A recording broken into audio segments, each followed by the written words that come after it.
Yeah, look, fair to say I don't have a blow-by-blow account of the whole thing, but my understanding is that it's progressed to the point where it looks like it's going to happen, and that's kind of that's all the information I kind of have at the moment, and from that perspective, it at least gives us sort of some clarity, unless something unforeseen happens, that we move forward without Harry. You need it to happen, don't you? You're right, the clarity is important, so you can move forward. Whether it's done sooner rather than later now we've reached that stage, I guess.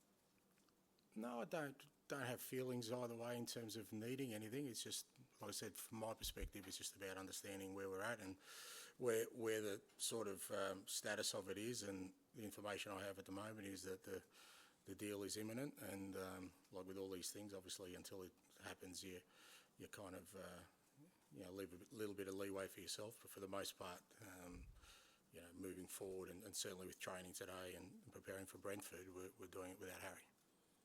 Tough decision for him in the end, it seems. How do you think he should be remembered by Tottenham fans? Yeah, I mean, I guess it's best Harry speaks for himself in terms of the decision. But look, there's no doubt he's one of the greats of this football club, and that doesn't change.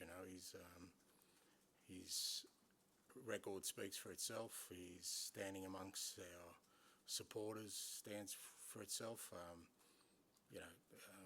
I'm only new in the building, mate, but I'm certainly not a spokesman for this football club in the sense of proclaiming people's status. But I think it's fairly evident that Harry Kane will always be one of the greats of this football club.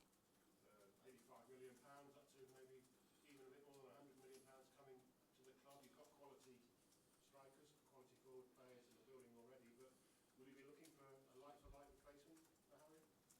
I don't think there's a like-for-like replacement for Harry, mate. Position-wise, sorry. In terms of a striker, yeah. No, look, again, we've been planning for this, fair to say, for a while. I think it doesn't take too much investigative work to realise that this was going to happen. So we've been sort of planning for it to happen anyway. So a lot of our business up till now is with that in mind. So this doesn't change things dramatically from my perspective anyway, in terms of what we're trying to build. There's still movement in the squad, absolutely.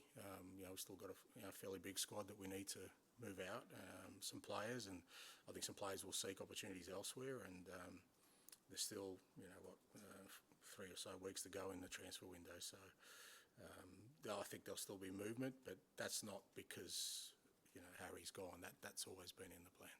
In terms of a 20 goals plus a season, man, have you given Premier League a list? I don't think it works that way, mate.